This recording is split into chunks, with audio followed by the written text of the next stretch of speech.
మావోయిస్టులకు మరో ఎదురు దెబ్బ తగిలింది. Maoist party people's liberation guerrilla army battalion 1 commander Barsedeva Telangana పోలీసుల అదుపులో ఉన్నాడు.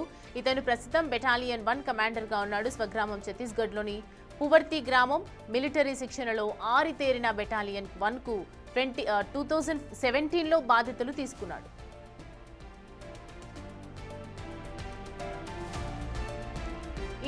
ఇటీవల టాప్ కమాండర్ మడావి హిడ్మా ఎన్కౌంటర్లో చనిపోగా అతని స్థానంలో బార్సేదేవా బాధ్యతలు తీసుకున్నాడు. అయితే ములుగు భూపాలపల్లి సరిహద్దు అటవీ ప్రాంతంలో ఇతడిని పోలీసులు అదుపులోకి తీసుకున్నారు. దేవాతో పాటు మరో 15 మంది మావోయిస్టులను అదుపులోకి తీసుకున్నట్టు తెలుస్తోంది.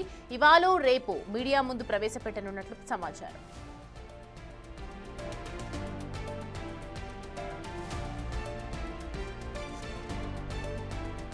దండకారణ్యంలో పార్టీని దూకుడుగా నడిపించిన Maoist top commander Madavi Hidma మరణం తర్వాత ఆ స్థానంలో మరో కీలక కమాండర్ కోసం అన్వేషణ సాగింది.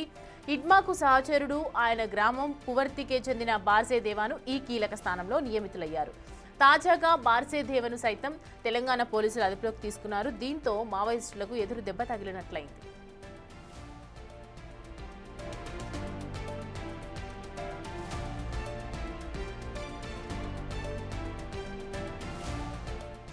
మావోయిస్టు మరోవైపు చూస్తే కమాండర్ బార్సేదేవా మరో 15 మంది మావోయిస్టులను వెంటనే కోర్టులో హాజరుపరచాలని ప్రొఫెసర్ హరగోపాల్ డిమాండ్ చేశారు. అరెస్టు చేసి 2 రోజులైనా వారిని కోర్టులో హాజరుపరచకపోవటం అప్రజాస్వామికమేనన్నారు. చట్ట ప్రకారం రాజ్యాంగబద్ధంగా కోర్టులో హాజరుపరచాలని తెలంగాణ ప్రభుత్వాన్ని కోరారు.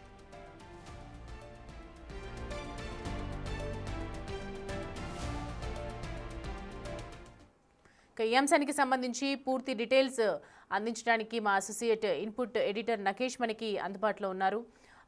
నగేష్, ఎందుకు కోర్టులో హాజరు పరచట్లేదు, అసలు ఏం జరుగుతోంది, డీటెయిల్స్ ఏంటి? ఇవాళ రేపు బార్సేదేవాతో పాటు మరో 15 మందిని కోర్టులో మామూలుగా పోలీసుల ముందు, అంటే పోలీసులు మీడియా ముందు తీసుకురానున్నారు. యాక్చువల్ గా పౌర హక్కుల సంఘం డిమాండ్ చేసేది ఏంటంటే హిడ్మా లాగానే బార్సేదేవాను కూడా ఎన్కౌంటర్ చేస్తారని చెప్పి పౌర హక్కుల సంఘం వాళ్ళు నేతలు ప్రకటనలు జారీ చేశారు. అంటే హరగోపాల్ కానీ, గడ్డం లక్ష్మణ్ కానీ, ఏపీ నుంచి చంద్రశేఖర్ కానీ వీళ్ళు ప్రకటన చేశారు. అంటే హిడ్మా ఎన్కౌంటర్ తర్వాత బార్సేదేవాను పట్టుకోవడం అనేది కూడా చాలా ఇంపార్టెంట్ విషయం. తెలంగాణ ఎస్ఐబి ఈ విషయంలో అంటే బిగ్గెస్ట్ వాళ్ళు అంటే ప్రగతిని సాధించారని చెప్పవచ్చు. ఎందుకంటే బార్సేదేవా ప్రస్తుతం మిలిటరీ కమాండర్ చీఫ్ గా బాధ్యతలు నిర్వహిస్తున్నాడు. అంటే హిడ్మా ఎన్కౌంటర్ తర్వాత బార్సేదేవానే కూడా మళ్ళీ సెంట్రల్ కమిటీ మెంబర్ అవుతారనుకున్నారు.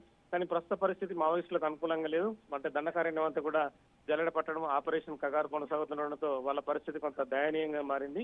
ఈ క్రమంలోనే తెలంగాణ ఎస్ఐబి చీఫ్ సుమతి గాని, ఇంటెలిజెన్స్ చీఫ్ విజయ్ కుమార్ గాని, డీజీపీ శ్వేతారెడ్డి రెడ్డి గాని ఫుల్ ఎఫర్ట్స్ ని లొంగుబాటుగా పెట్టారని చెప్పొచ్చు. ఈ మధ్య కాలంలో పాక హనుమంతు అలియాస్ గణేష్ ఎన్కౌంటర్ తర్వాత చాలా మందిని లొంగుబాటుకు తీసుకురావాలనేదే ముఖ్యమంత్రి రేవంత్ రెడ్డి ఓవరాల్ గా వాళ్ళకి అంటే దిశానిర్దేశం చేస్తున్నాడు. అంటే లొంగుబాటు అనేది చాలా ఇంపార్టెంట్ విషయం. వాళ్ళకి వచ్చే రివార్డుతో పాటు వాళ్ళకి ఆవాసం కల్పించడం, వాళ్ళకు అంటే భవిష్యత్తులో వాళ్ళకి ఎలాంటి ఇబ్బందులు కలగకుండా చూసుకోవడం అనేది ఖచ్చితంగా అని చెప్పారు. అంటే వాళ్ళది ఛత్తీస్గఢ్ రాష్ట్రం ఓయూ పారా అయినా కూడా తెలంగాణ పోలీసుల ముందు లొంగిపోవడం అనేది కూడా ఖచ్చితంగా ఇంపార్టెంట్ గా చూడవచ్చు. ఎందుకంటే ఛత్తీస్గఢ్ కానీ, మహారాష్ట్ర కానీ అక్కడ పోలీసుల ముందు లొంగిపోవడానికి కూడా వాళ్ళు ఒప్పుకున్నట్టుగా తెలుస్తుంది. ఎందుకంటే అక్కడికి వెళ్తే కనుక ఖచ్చితంగా ఎన్కౌంటర్ అవుతామనే భయం వాళ్ళలో నెలకొంది. అంటే తెలంగాణ పోలీసులు కూడా మొదటి నుంచి కూడా లొంగుబాటుకి వాళ్ళందరినీ ముందుకు తీసుకొస్తున్నారు. అంటే ఇప్పటికీ Tirupati alias Devaraju Maoist chief కానీ, గణపతి కానీ ఇంకా కొంతమంది అంటే ఎవరైతే 35 నుంచి 50 మంది వరకు తెలంగాణలో నగర నేతలు ఉన్నారు, వాళ్ళ లొంగుబాటు కూడా ఇంకా ప్రయత్నాలు కొనసాగుతున్నాయి. ప్రస్తుతం బార్సేదేవా లొంగుబాటు తర్వాత ఇంకా మరింత మంది నేతలు కూడా లొంగుబాటుకు వచ్చే అవకాశం ఉందని చెప్పి తెలంగాణ పోలీసులు చెప్తున్నారు. ప్రస్తుతం అయితే ములుగు జిల్లా బయ్యక్కపేట శివారు ప్రాంతంలో వీళ్ళని అదుపులోకి తీసుకున్నారు. అదుపులోకి తీసుకున్న తర్వాత అంటే అదుపులోకి తీసుకోవడం అంటే వాళ్ళ కమ్యూనికేషన్ ద్వారానే వాళ్ళని అక్కడ కనెక్ట్ అయిన తర్వాతనే వాళ్ళని ఇమ్మీడియట్ గా హైదరాబాద్ కు తరలించిన బిఫోర్ వాళ్ళని 2-3 రోజులు కొంత ఇన్వెస్టిగేషన్ లో భాగంగా వాళ్ళ నుంచి అంటే ఎక్కడెక్కడ తిరిగారు, మీరు చేసిన ఘటనలు కానీ అంటే పోలీస్ రికార్డులో కొన్ని ఉన్నా కూడా వాళ్ళ నుంచి కొంత సమాచారాన్ని సేకరించడం, మిగతా వాళ్ళు ఎక్కడ ఉన్నారు ఏంటనేది కూడా కొంత సమాచారాన్ని సేకరించే అవకాశం కనిపిస్తుంది. తదుపరి వాళ్ళని మీడియా ముందు ప్రవేశపెట్టి వాళ్ళతో కూడా అంటే ప్రస్తుతం మావోయిస్ట్ పార్టీ ఎలా ఉంది, దండకార్యంలో తిరిగి పరిస్థితుందా లేదనేది కూడా వాళ్ళతో కూడా మాట్లాడించే అవకాశం కనిపిస్తుంది.